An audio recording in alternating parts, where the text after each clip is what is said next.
In the north of Europe, winters are hard, but the misery of some secures the survival of others.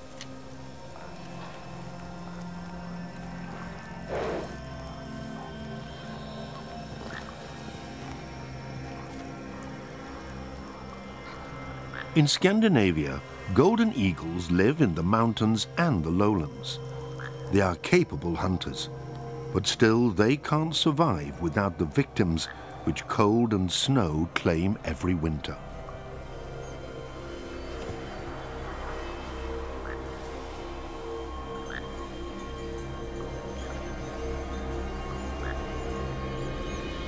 Golden eagles are unsocial. They don't tolerate other eagles near their loot. One of them is driven away in the end, even though there is enough for both of them.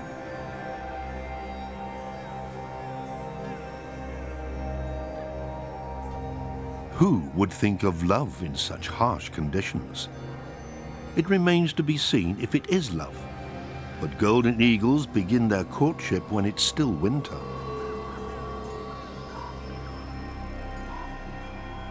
Long before the spring sun melts the snow, the ice has broken for the two eagles.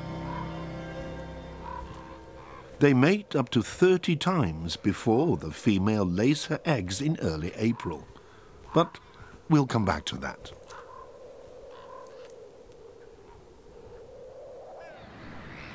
Survival is paramount. An elk cow has fallen victim to the Scandinavian winter and is lying on the edge of a fjord, well preserved thanks to the icy cold. Eagle eyes have quickly discovered the huge food reserve. Now they're racing to get the first and biggest chunks.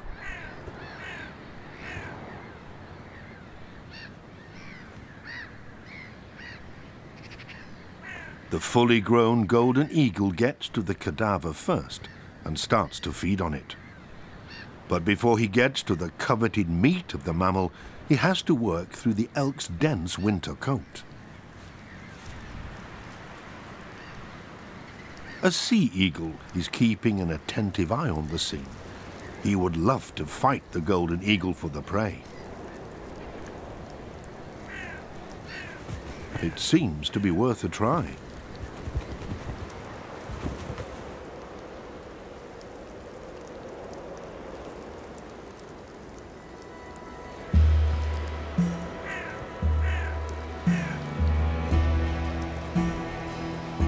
But then it appears that the sea eagle is losing heart. One plucky flap of the golden eagle's wings, and the sea eagle takes off.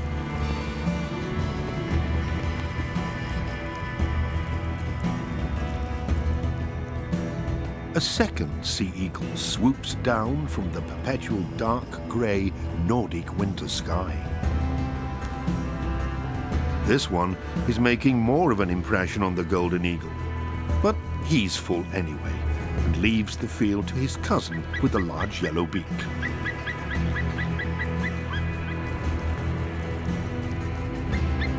In Nordic mythology, Reisvelgia is a giant in the shape of an eagle who brings wind over the land.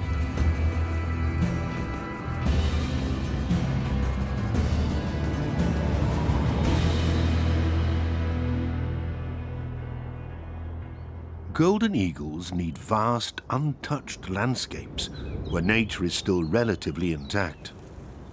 Today, golden eagles mainly live in the mountainous regions of the Alps and the Carpathians.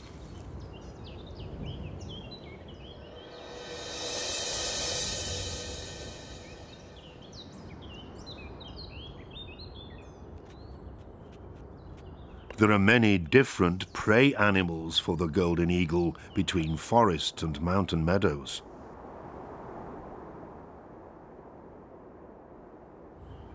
Although there are fresh twigs in the eyrie, the nest is not yet in use.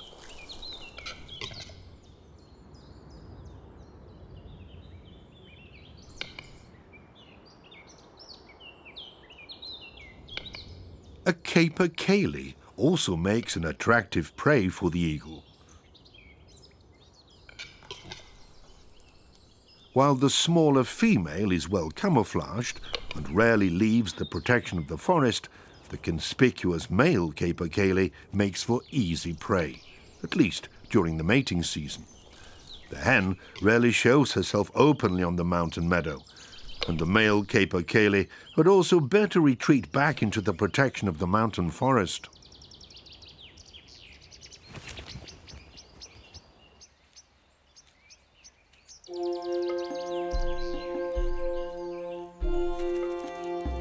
A warm wind is blowing through the forest. Nature is waking from hibernation. It's thawing.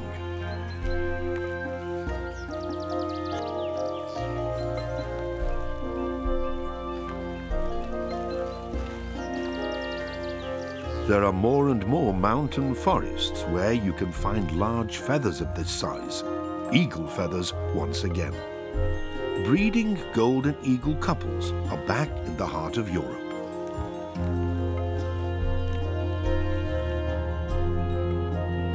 The eagle population also depends on the prevalence of their preferred animals of prey.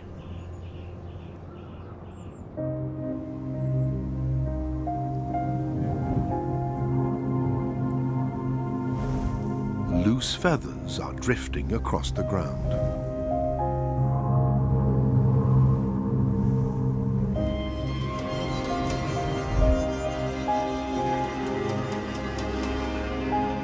A capercaillie has become the victim of his testosterone levels.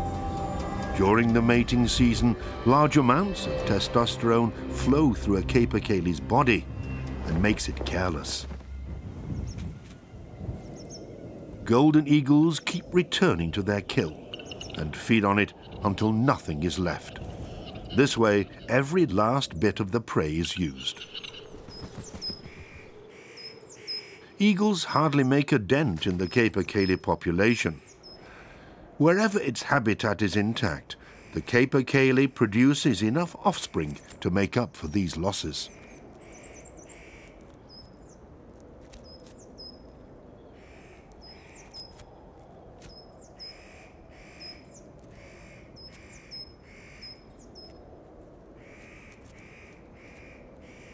Once a species of prey becomes rare, the predators will change over to other, more common species. It's a clever and highly functional policy of nature.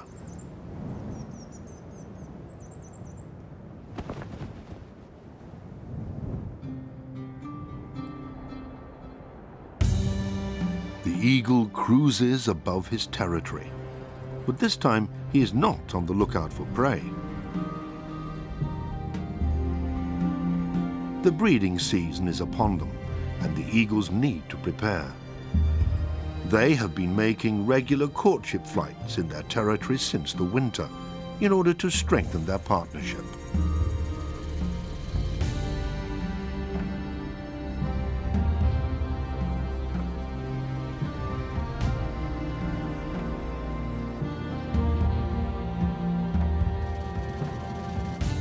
Free as a bird.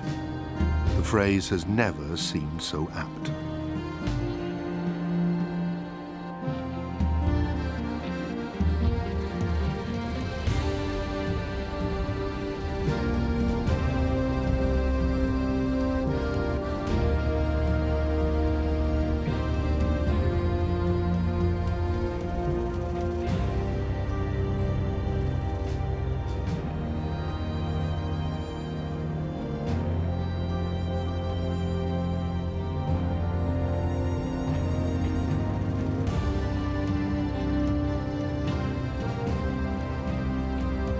Somewhere on a scraggy tree, the two golden eagles finally land.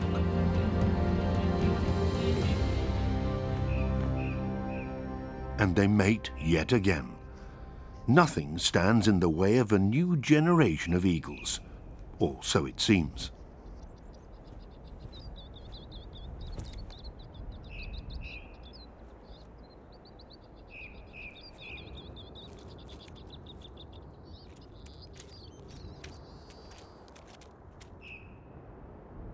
This is the ideal habitat for a golden eagle, a varied hunting ground and old mixed woodlands for breeding. Here is where the story of our eagle chicks begins.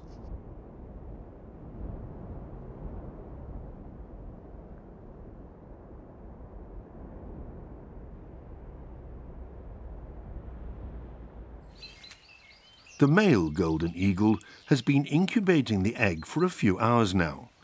It's the only egg the female laid a few days earlier.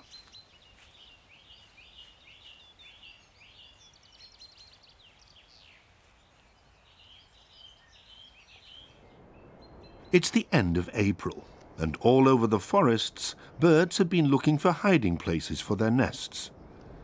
In the neighbouring valley to the golden eagles, at a safe distance, the black stork is floating back to its nest.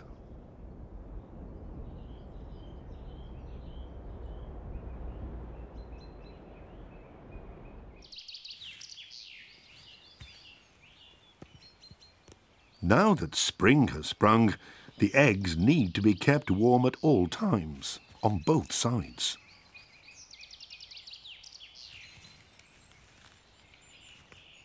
Both eagle parents will keep their precious egg warm day and night for some 45 days. For the black storks, it takes 5 weeks until the chicks hatch. Body heat is the most important factor, but without sufficient padding and insulation, the egg can't develop.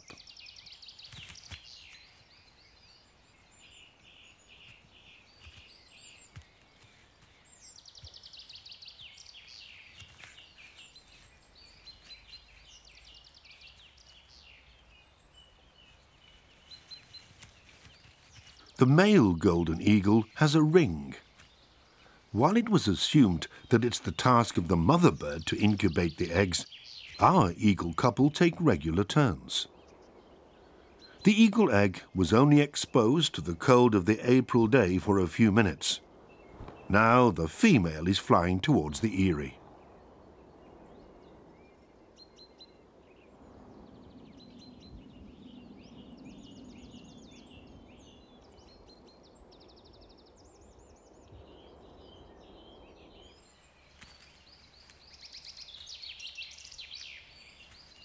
Carefully, the ringless mother eagle settles on her egg.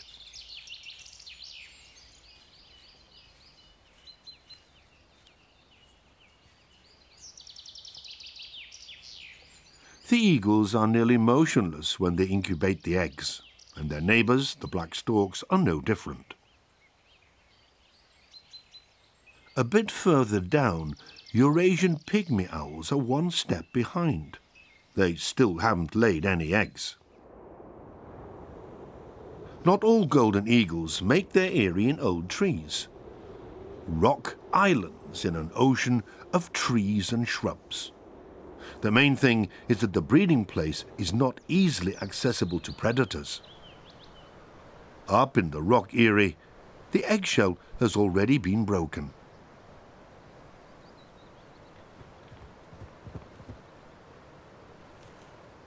Here, 2 eggs were laid, from which 2 golden eagle chicks have already hatched. It's mainly the mother who keeps returning to the eyrie with green twigs of coniferous and deciduous trees. This way, the nest keeps growing during the 2.5 months of raising the chicks.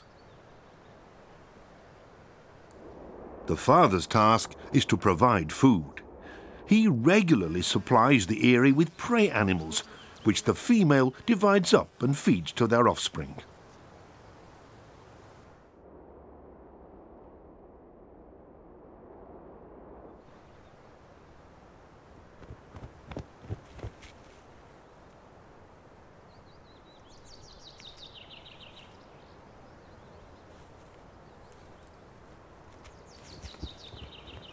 This time it's a mouse, which is torn into even smaller morsels and shared out by the mother.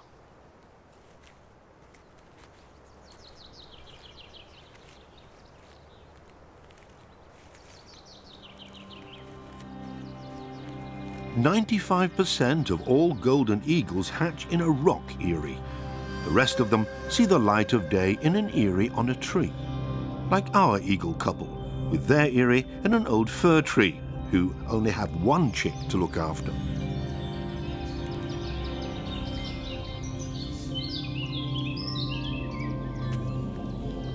The adult birds take turns in hunting for prey. Whenever wild prey animals become scarce, the fowl kept by humans suddenly become very obvious to the golden eagles. It's the perfect sitting game with a view of the pigeon loft. It's a warm day at the end of April. The eagle chick is plagued by annoying flies, just like the Eurasian pygmy owl a bit lower down. The largest and the smallest predatory birds of the mountain forests are tormented by the same pest.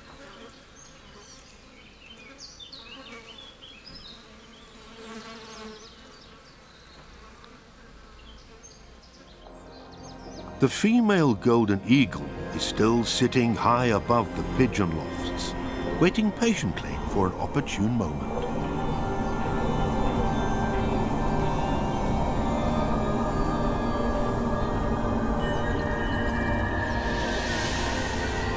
In the meantime, the male has been successful, returning to the eyrie with what's left of a slain pigeon.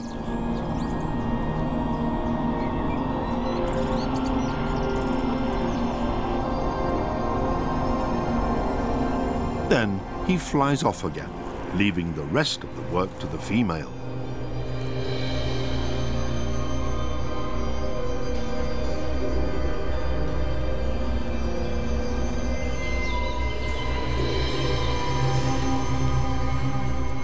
It's always she who tears up the prey and feeds it to the chick.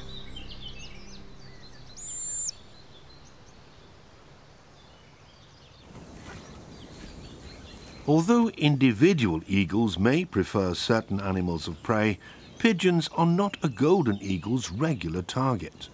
They are usually too quick. It's the young, inexperienced pigeons which tend to become the victim of the Hreisvelgia bird. It's a kind of natural selection.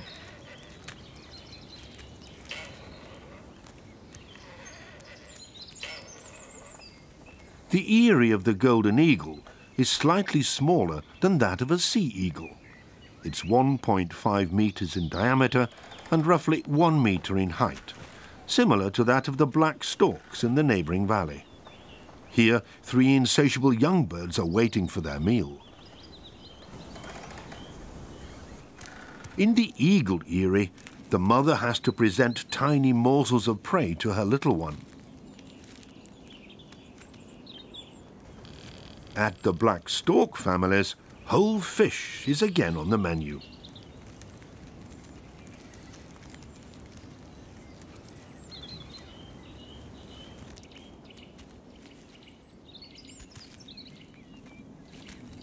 In total, the eagle mother will feed some 40 kilograms of prey to her offspring over time. After feeding, the little snowy white black storks can play with each other, while the eagle chick has to make do with his mother.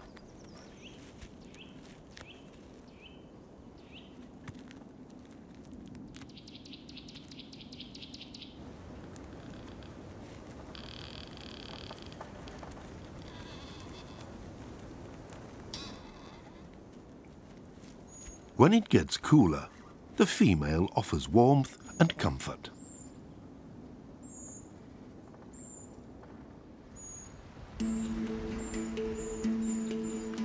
There's another breeding bird in the eagle's territory, a common tree creeper. Even if the Eurasian pygmy owl is tiny, it is a highly specialized and dangerous bird hunter.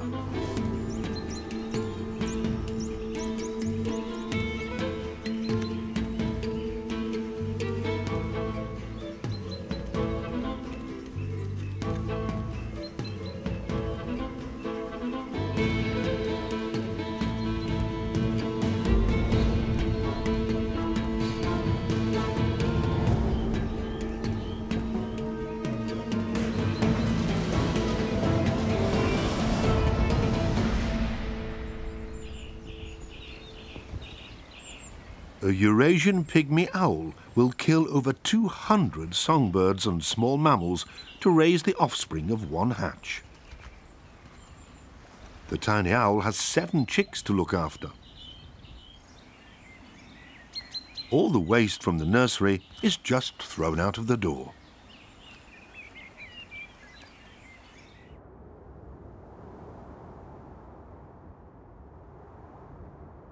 The eagle mother keeps taking green twigs of coniferous and deciduous trees to the eyrie.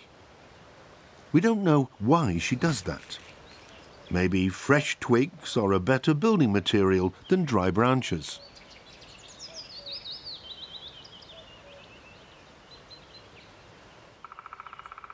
She's always keen to keep her eyrie spick and span.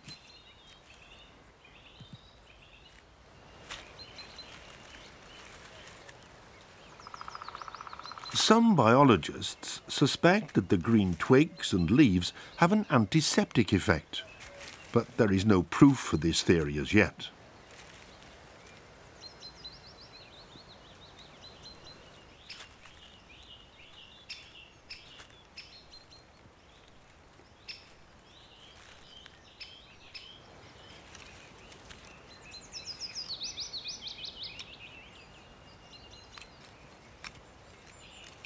The struggle to feed their offspring and to maintain the nest's furnishings completely fills the eagle's day. The eagle couple will use this eyrie for many years. They will keep repairing and expanding it, just like the black storks do.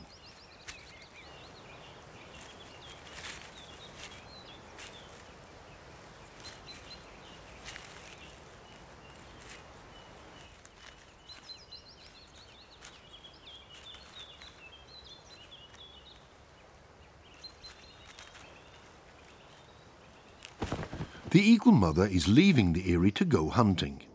It's early May and warm, and the chick doesn't need to be constantly kept under her wings anymore.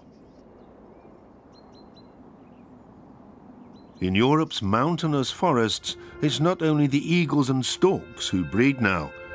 The plant kingdom is also all about passing on its genes. Old Locuno's mixed beech forests are also the home of Europe's most magnificent orchid, the lady's slipper orchid.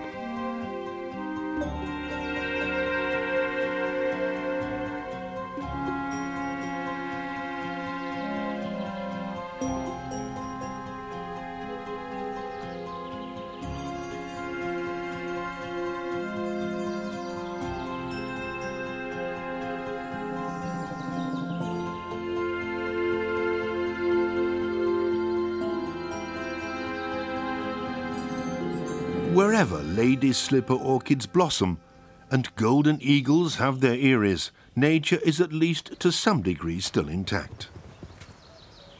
The male golden eagle is bringing another rodent to the eyrie. This time it's a huge water vole.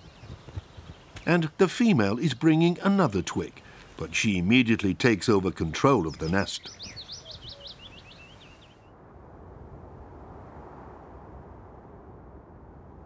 Black storks have little to fear from golden eagles.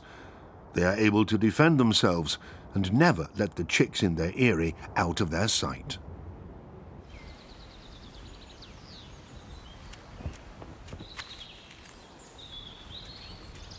Here, both adult birds are responsible for feeding the young chicks. The eagle chick, on the other hand, is only ever fed by the female. The prey, rich in protein and energy, which is brought to the nest for weeks on end and is then digested here and there, means the concentration of nutrients is enormously high.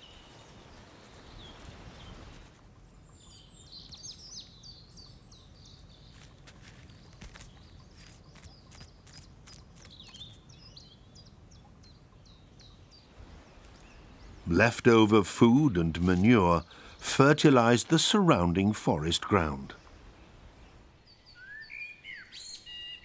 That's why there are nutrient-loving plants, such as the common nettle, growing underneath the eyrie. Wherever the common nettle is thriving, the red admiral also flourishes. The caterpillar of this butterfly feeds exclusively on common nettles.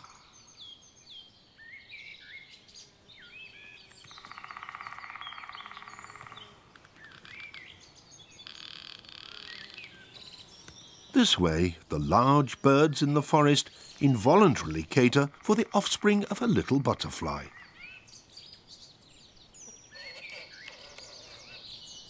Whereas the storks need a total of 100 days to develop from edge to fledgling, the admiral takes less than a fortnight.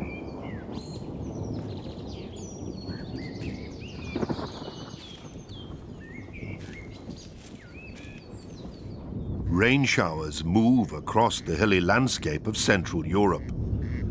Some of the mountain dwellers only wake up properly in this muggy, warm weather.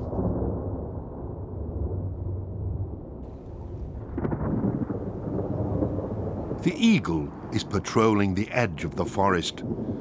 He doesn't particularly like hunting inside the forest. Most of the small animals live in the mountain meadows between the old trees.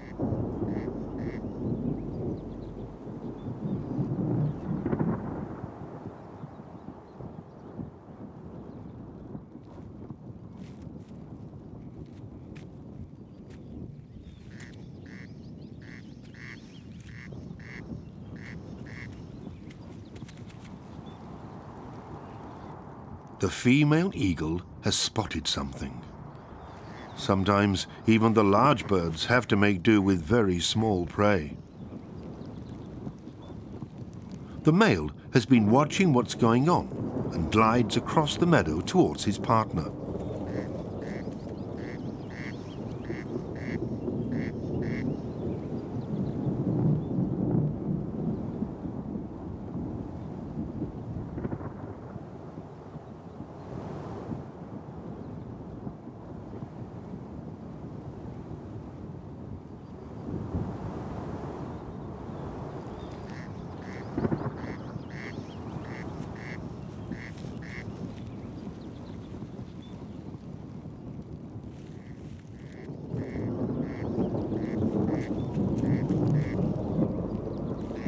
And here's another inhabitant of the mountain meadows.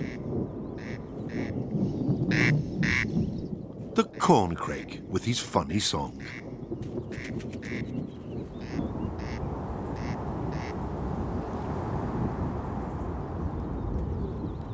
The eagles have demolished their prey.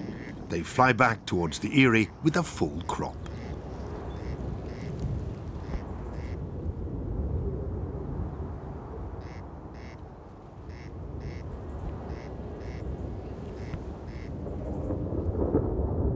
Although temperatures no longer drop so much in early May, a young eagle can quickly cool down when his downy plumage gets drenched in the rain. At least the chicks in the rock eyrie have a massive roof over their heads. But in the tree eyrie, the eagle mother mustn't leave her offspring alone for long periods.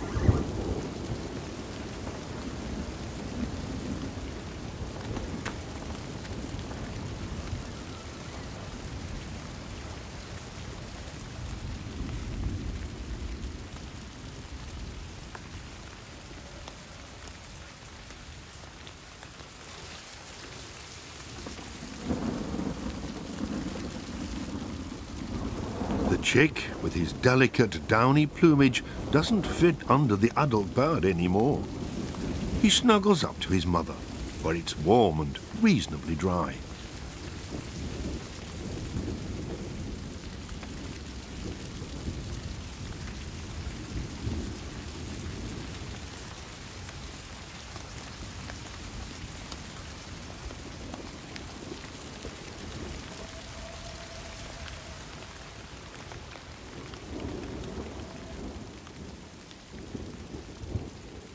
Sooner or later, the rain will stop. The forest is drenched. And the eagle chick?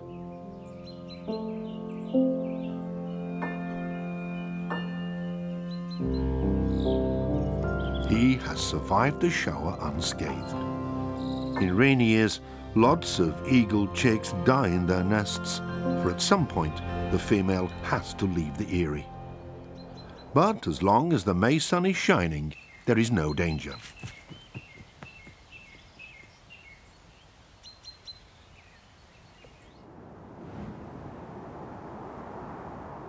While the adult bird glides across her territory high in the sky, the young eagle busies himself with the food leftovers in the eyrie.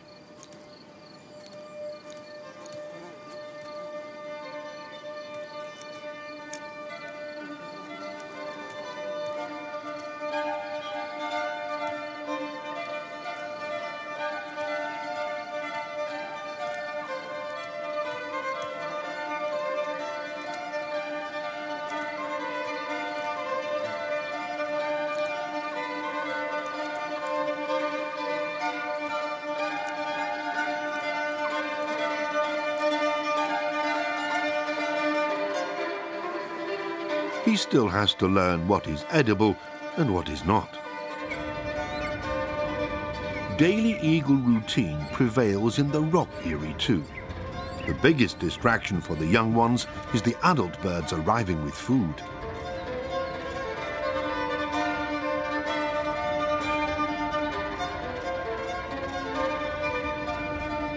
Wooded precipices are popular breeding territory for other bird species too, like the common raven, for instance. Being neighbors with them is not entirely free of conflicts.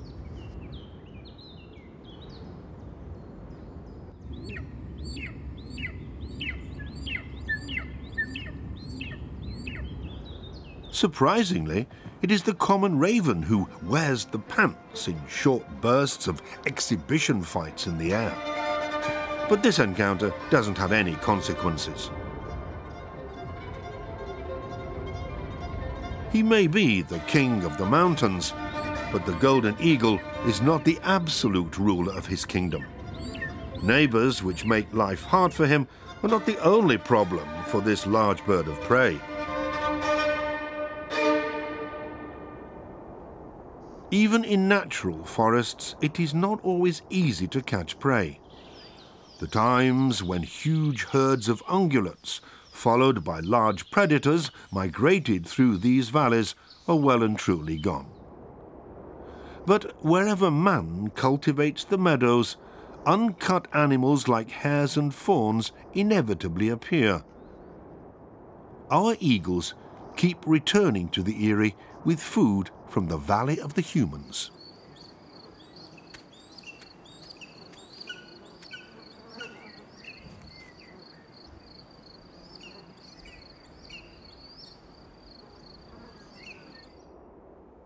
There is another troublemaker near the eagle eyrie, a common buzzard. Eagles are easily disturbed near their eyrie. The female keeps a keen eye on her environment. The common buzzard is the most prevalent bird of prey in Central Europe. Some 200,000 common buzzard couples breed here, half of them in Germany. But why is the common buzzard so prevalent, while the golden eagle is said to be an endangered species? The female eagle is leaving the eyrie.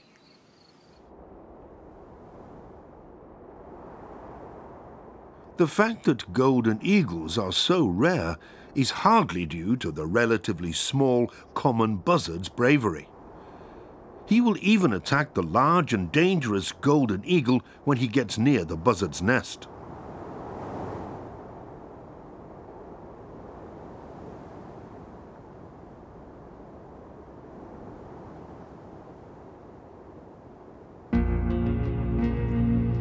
The downfall of eagles in Europe is well documented. It started as early as the 17th century. First, they disappeared from the east of Germany, and in the following century from the center of Germany. Soon afterwards, there were no golden eagles left in the southwest, and at the end of the 19th century, the heraldic bird had also disappeared from the huge forests of the northeast of Germany.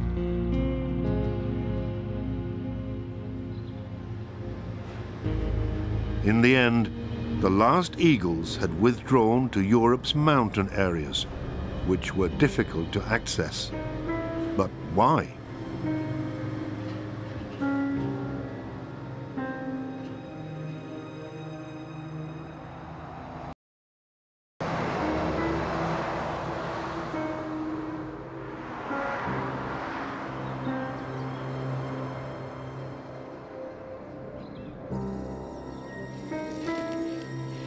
For centuries, man hunted eagles mercilessly. They were seen as hunting competition, as a loathsome enemy of the farmer and his animals. Mankind wanted to eradicate them, just like it had eradicated wolves, brown bears, and lynxes. The state even handed out rewards for dead golden eagles.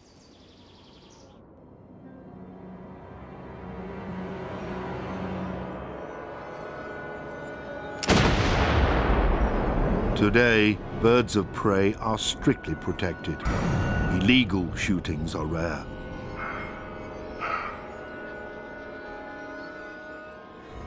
But the golden eagle still doesn't manage to leave the area of its retreat in the Alps and Carpathians and settle in the lowlands again. Instead of the eagles, lumberjacks arrived in the forests.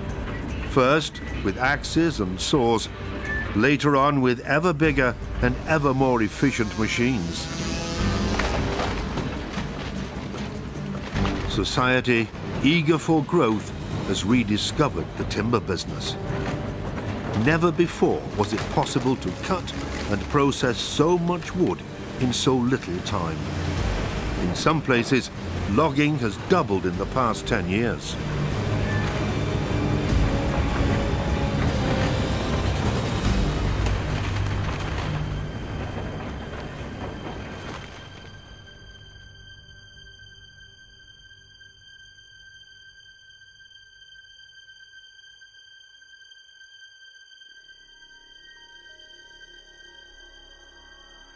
The demand for raw materials is ever increasing, leaving no room for natural, slow growth and decay. Our forests are becoming ever younger, denser, darker. The forest is increasingly an industrial estate for the timber industry.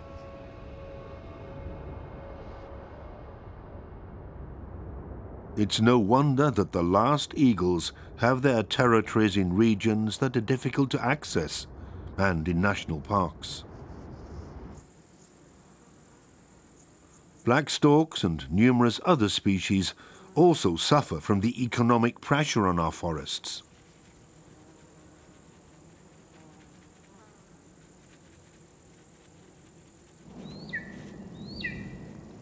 Since hunting the mighty bird of prey was banned, the golden eagle is at least no longer in acute danger of extinction.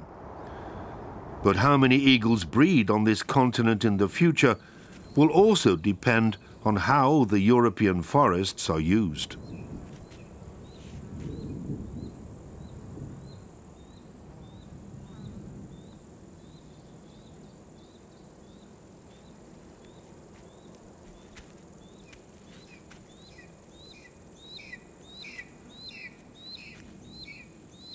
While the young black storks immediately devour everything their parents bring to the nest, the eagle eyrie is usually full of leftovers of the prey, or even whole animals like this dormouse.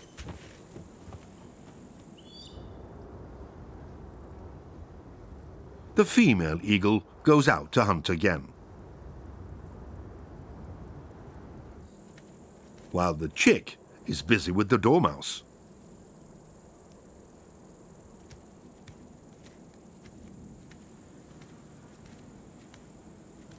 It still seems to be a good year for eagles and the other birds breeding in these forests.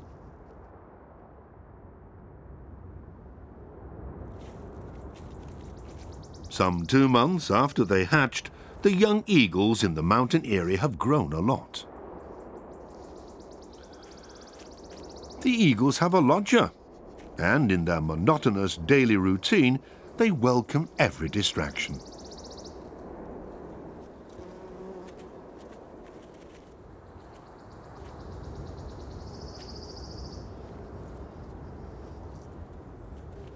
The bank vole seems to find something special in the eyrie. At least, he keeps coming back to look for useful stuff between twigs, grass and leftover food.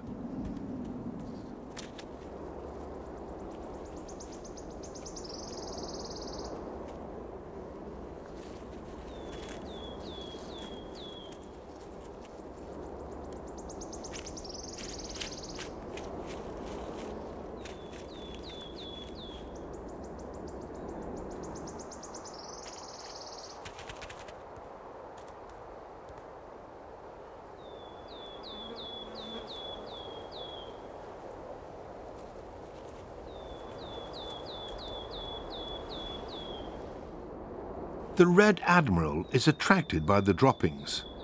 This is where he can stock up on mineral salts. The bank vole even raises her offspring underneath the eyrie.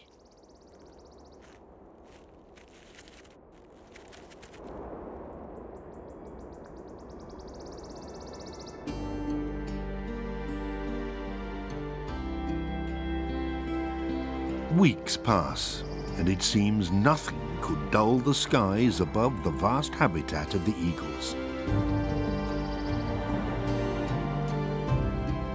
But success and ruin are often close together.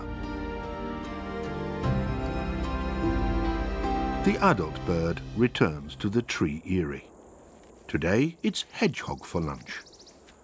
The young eagle is getting his dark youth plumage and is now largely impervious to the weather.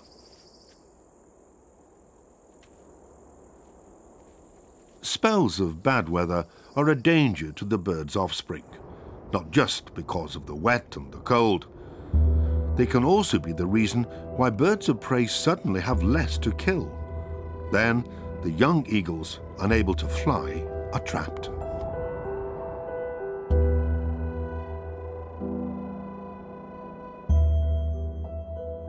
One of the two young birds in the rock eyrie is not doing well. He is on his last legs.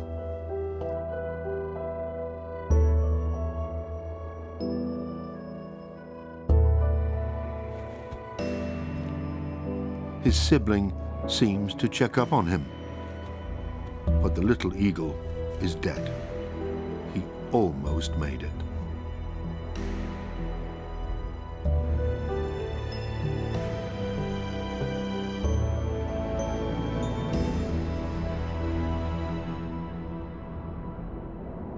In the mountains, the weather is more changeable and unpredictable than in the lowlands.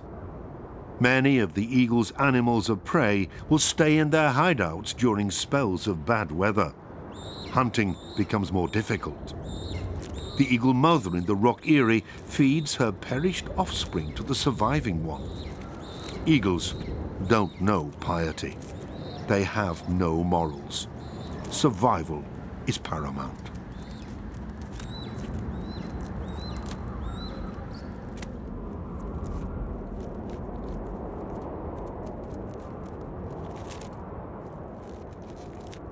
But there are two sides to every coin.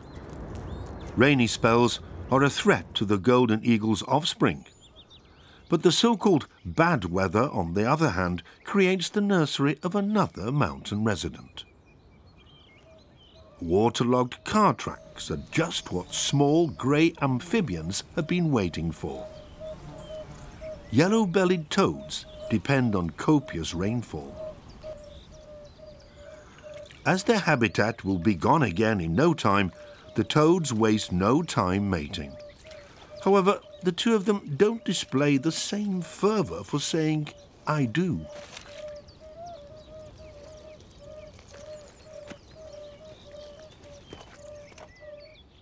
It's a steamy and warm June day.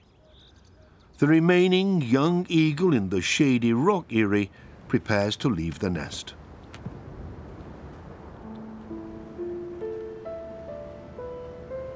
The adult birds stay close. They show the little one how to fly across their territory. They try to lure him away from the eyrie.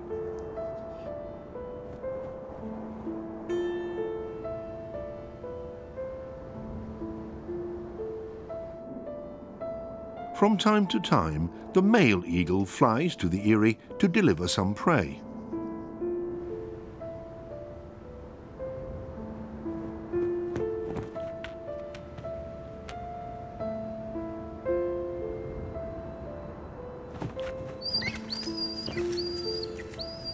But then he is quickly off again.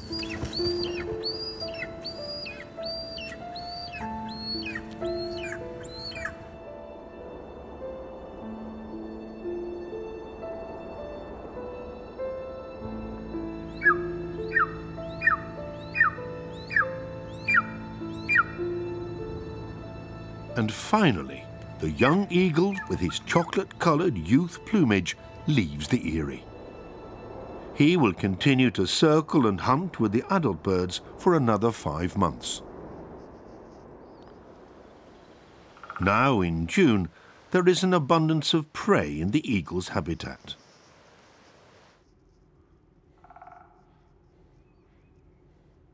Fully grown young foxes are snoozing in their den, but the animals keep interrupting their daytime sleep.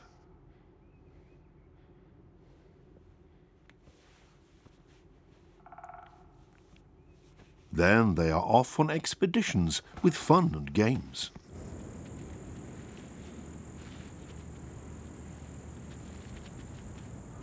For the golden eagles, the distracted foxes are an easy and frequent prey.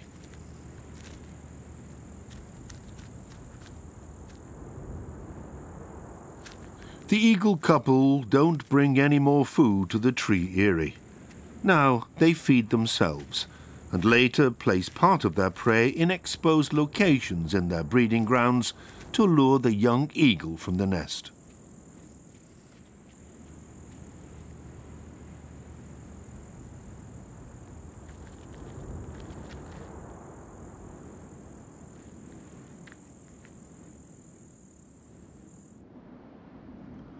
A little later, the tree eyrie is empty. The young bird has left. He's already hopping and flying about his environment.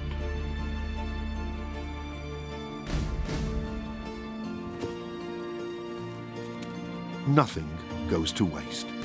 Whatever the eagles leave will be taken by others, such as the Eurasian jay.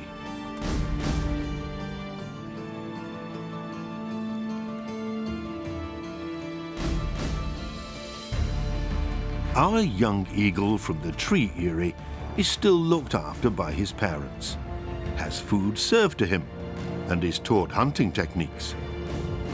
Next year, he will be a fully grown golden eagle, and at some point, he will have his own realm, and maybe his own eyrie. The black storks have made it as well. Together with the adult birds, they circle their breeding grounds in the Carpathians and get ready for the long flight south. Next year, they will return, and at some point, they will raise their young somewhere in a remote mountain forest.